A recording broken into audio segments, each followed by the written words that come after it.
Sometimes we dig deep into the farm system for these major league teams to find those underrated prospects, those hidden gems that maybe a lot of other people won't know about. But not this week. No, it's time to look at those frontline prospects, some guys who not only could get called up soon, but might be on the move and get a shot with a different club as the trade deadline approaches. Why not start with the team that always makes moves? The number two prospect for the New York Yankees is Spencer Jones. Now, some might call him a left-handed Aaron Judge type of clone, although Judge does have 50 pounds on him, but still, this is a big guy with a big swing and a lot of power. Jones is 6'6", 235, still filling up that frame. He's still plenty young, but he looks like he might be almost major league ready. The question is, not now, will the Yankees call him up and win, but is he going to be a Yankee the rest of the season? Because honestly, they've got bigger needs. Their outfield has actually been pretty successful this year. Judge has stayed healthy. Stanton, well, okay, he's still Stanton, but he'll come back eventually, right? But honestly, Jones is a trade chip that they might need to throw. It was thought that he was untouchable, but we've heard a report from Bob Nightingale, MLB reporter, that now the Yankees are at least considering the possibility that they might need to include Jones if they do want to get a frontline starter. For the time being, that's still all very much up in the air, but I will say that Jones becomes more interesting from a fantasy standpoint, especially in a redraft league, or maybe just a keeper league that's not dynasty, because in dynasty, he's probably already owned somewhere. But just for the rest of this season, a lot of Yankees fans are asking, are we going to see Spencer Jones? What's the deal? And now I am not sure if he's going to stick around.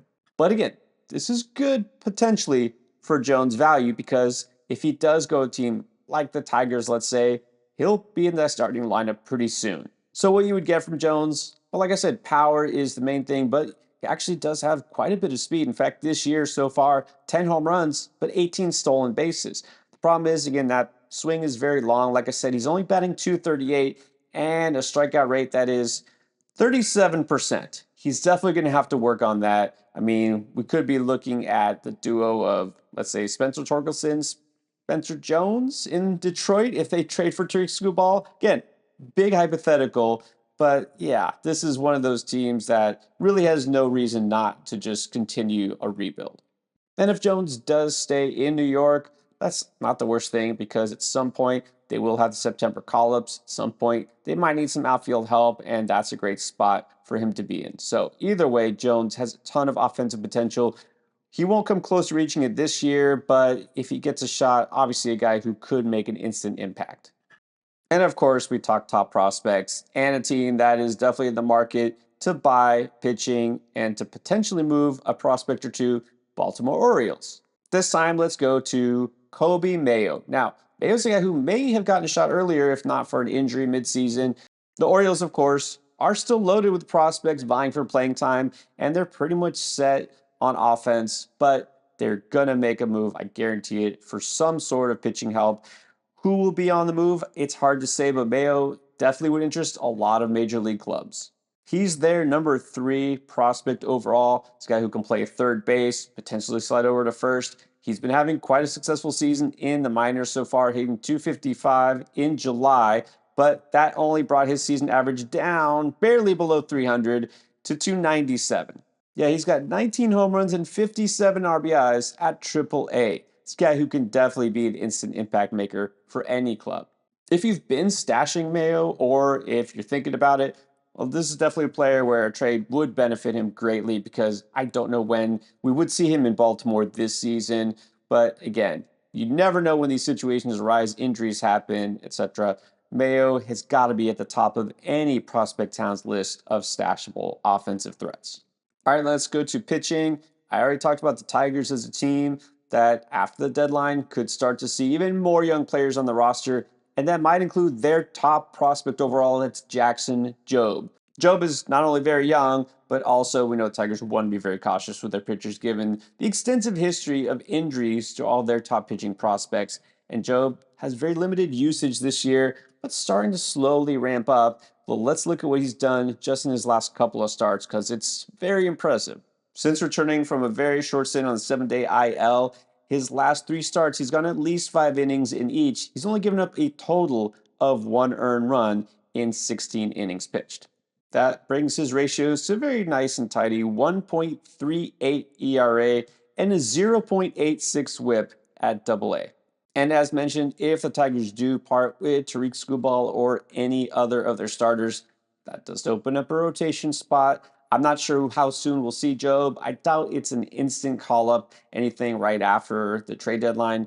But at some point, I figure they've got to at least give him a shot. And this is a pitcher that even if you don't get a lot of starts out of him, could give you some big time help down the stretch, even in limited innings.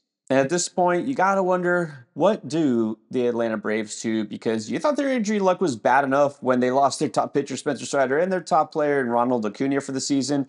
It continues to get worse. Max Fried is now in the IL. Ozzy Albies out for basically the rest of the regular season.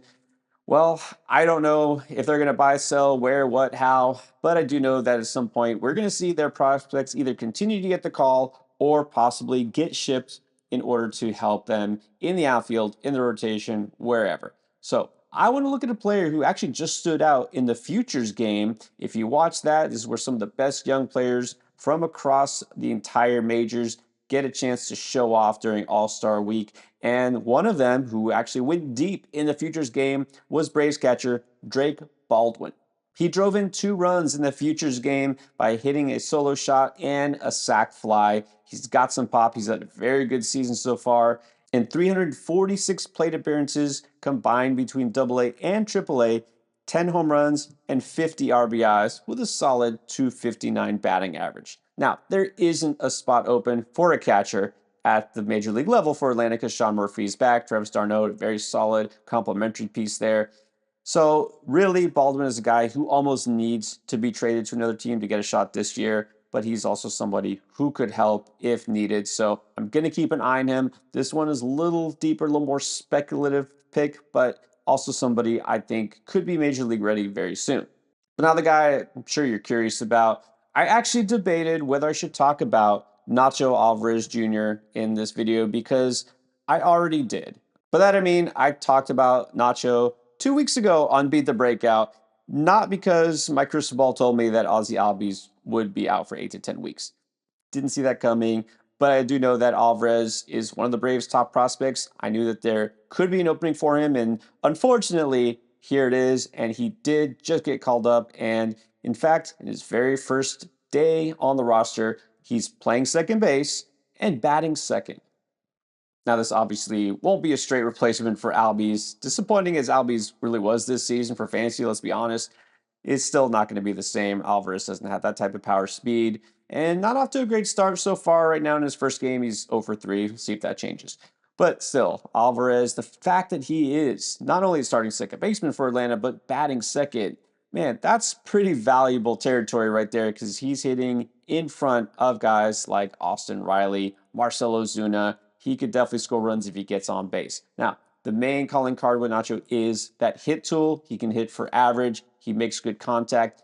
Excellent plate discipline. Hardly ever strikes out. He's got a little bit of pop, and he will steal some bases. Just don't expect a ton of help in those categories.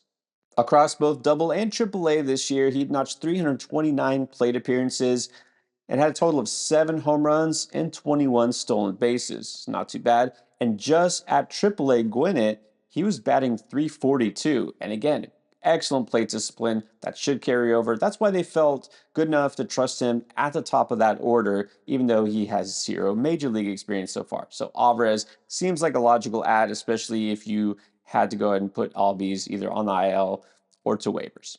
I said it before, I'll say it again and keep telling you, don't wait until major league clubs announce these moves. Get ahead of the game. Get ahead of your league mates in fantasy. That's how you win. Stash these players before the opportunity arises and make those moves that can help you win. That, of course, includes also making those smart waiver wire pickups for players who are getting hot. If you missed last week's waiver wire pickup video, you can still catch it right here.